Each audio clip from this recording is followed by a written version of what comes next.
Hello guys, आप सब कैसे हो? आई होप सब अच्छे होंगे। दित्या को थोड़ा क्या बहुत ज़्यादा खांसी आ रहा है, तो उसको डॉक्टर के पास लेके गए थे। तो बोले भाप वाप देने के लिए, तो वही भाप दे रही थी। तो रात में वो सो भी गई थी, तो आसानी से ले रही थी भाप, नहीं तो ये कभी नहीं लेती भाप वाप वगैरह, पता नहीं बहुत डरती है।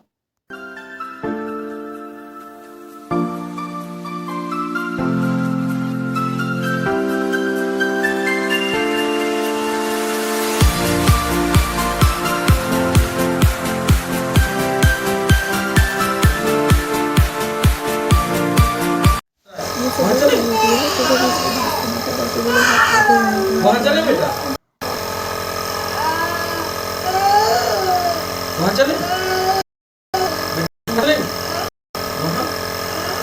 वहाँ चले। हाँ इसीलिए तो वहाँ चले बेटू, वहाँ चले, पापा है तो वहाँ चले, वहाँ चले बेटू,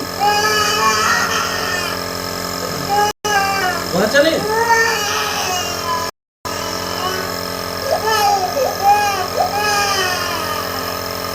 वहाँ चले बेटू, वहाँ चले। सुनो सुनो सुनो, वहाँ चले।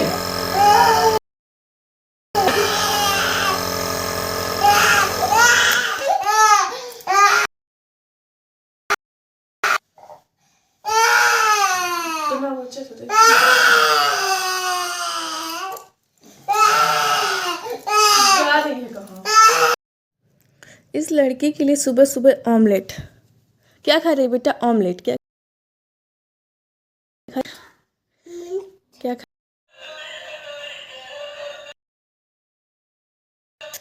इसको ठंड नहीं लग रहा है इतनी सुबह? ठंड नहीं लगता, बैठोगे तो इसका भी नहीं लगेगा। दित्या पुराना हो गया, बुग्गू का नया है।